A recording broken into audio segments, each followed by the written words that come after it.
Following the theme of long-term reviewing sim racing equipment that are part of my sim racing setup, today we'll be having a look at the Thrustmaster T300 RS.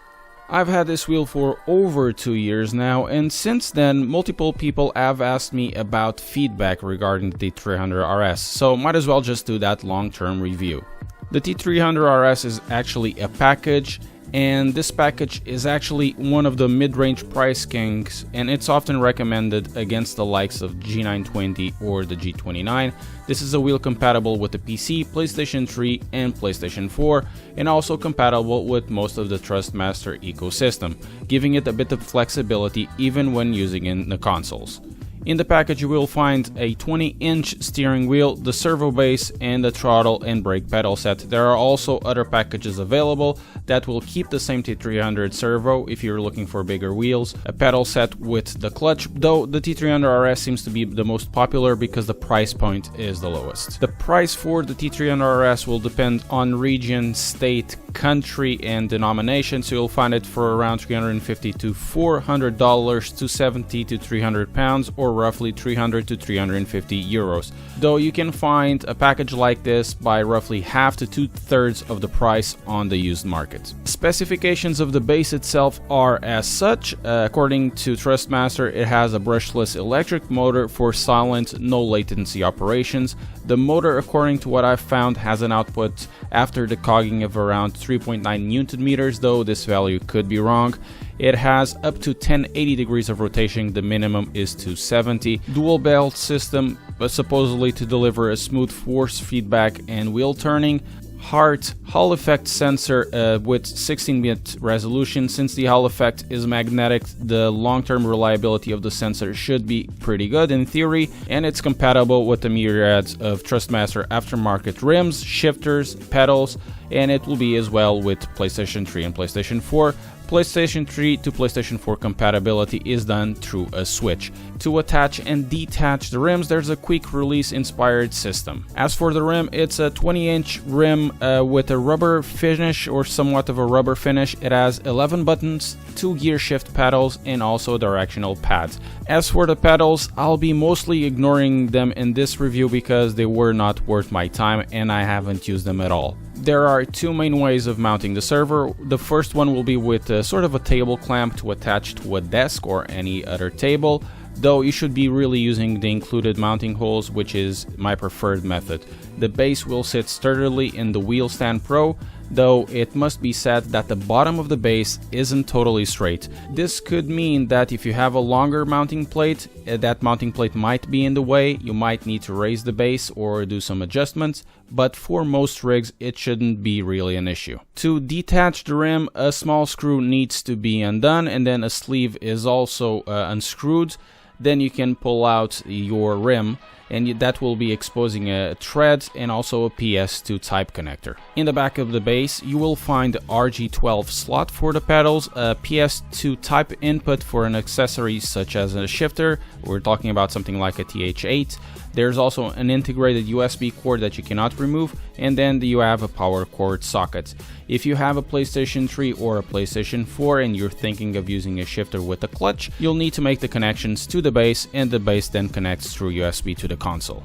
Now for the meat and potatoes part of the review, and bear in mind that I only tried this with the PC, I can summarize it as pretty great. I've beaten, used and abused this wheel for over 2 years in multiple types of racing disciplines. I've always had fun with it, never felt that the base was missing too much in terms of detail or force feedback.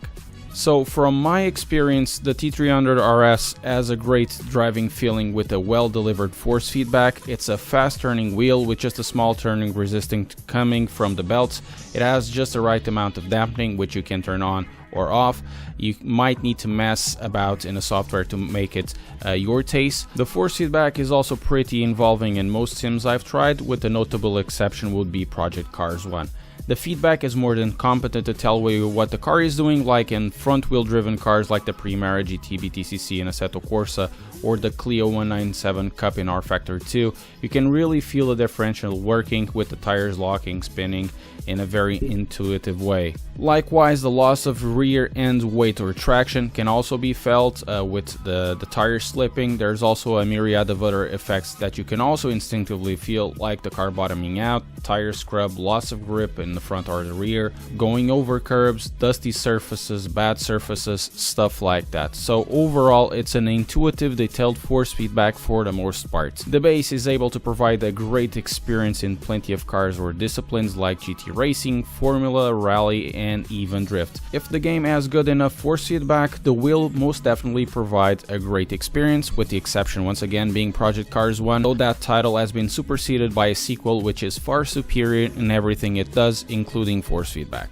The downside to it, or in this case the downside to the force feedback, it's the clipping, which comes relatively on the low side of the force feedback strength, something around 50% of overall force feedback, depending on the sim. The force feedback on the software panel also should be high enough that the force feedback effects aren't drowned out by the force generating by turning the wheel. There is some window to keep everything correctly done and still provide some leeway for personal adjustments, but in my end I've ended up finding that 75% force in the panel and roughly between 50 to 75% game on the game itself, depending on the car, is a good compromise between steering force and the force feedback effects. Even so, there hasn't been a situation where I could say, I wish there was more to this, even trying other wheels, to be quite honest. But this could also change with bigger radius wheels such as a Sparco one. So as such, I've been totally happy with this setup as it is. As for the software parts of things, the current settings I'm using are the same as in the Inside Sim Racing video regarding the T300 RS that they posted on their review, which in my opinion they are already pretty great, and this saved me around a couple of hours fiddling around with the setup. So as the setup itself is as such, it has 75% overall strength, 100% constant, 100% periodic, 0 spring and 0 damper, and also leave the auto center by game. I'm a huge fan of the 0 spring and damper, as the wheel is heavy enough and most games tend to give some sort of strength to emulate either a steering rack or an hydraulic system.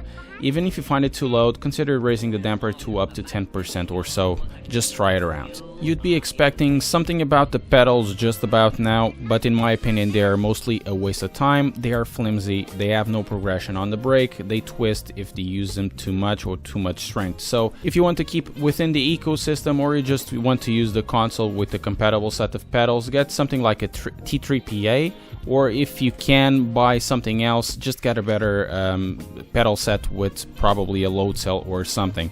Other than that, they really do their job, but you'll be always thinking to upgrade it. They're really the worst part of the setup. And I had a set of CSR Elites, so I sold these pedals immediately after I touched them. I've been using this wheel for over 2 years, like I've stated, and most of the time it has been in a way it's used and abused. Even with that abuse, the reliability of the wheel has been great. It doesn't overheat, even though the last couple of weeks have been horrible in terms of temperature and weather here in the United Kingdom. The T300 really didn't break a sweat. It stays in place, it does its job, it's good to drive. So from my side, there's only 2 small gripes, mainly with the center hub bolts. They get loose sometimes, which it's not really a big deal. They can be tightened with a hex screw and then it will stop the issue for over a year or so. And the other part is that you really need to keep your wheel clean, otherwise some of the buttons might get stuck. Even if I didn't have any reliability issues, there are some reports of clunking sounds coming from the steering shaft. That seems to be the most common issue. Then with that, you might need to send your wheel back to Thrustmaster, and the Thrustmaster warranty service is said not to be the most stellar, so keep that in mind if you want to buy this wheel. With everything said, it's not surprising that I recommend this wheel. It's a good base and rim combo. It does the job very well. It has a good force feedback with decent strength. It has been reliable. The price point is okay, though the pedals suck quite a lot, but they will do for an overall package. At the price point, I'm really not seeing anything better other than inside of Thrustmaster's own ecosystem. You might look at the Fanatec CSL, but just the base is €299 if I'm not mistaken. Then you need to add the rim and the pedals, and if you want, a shifter as well. So you end up with a package that is roughly 500 to 600 euros or thereabouts. So I'm gonna leave you guys here. Thank you very much for watching the video. I hope you have enjoyed. If you have some good or bad feedback regarding the wheel, just leave them on the description below. It will be interesting to people if they are in the market for something like this. Don't forget to press like, subscribe, share, comment with your thoughts, and I'll see you next time.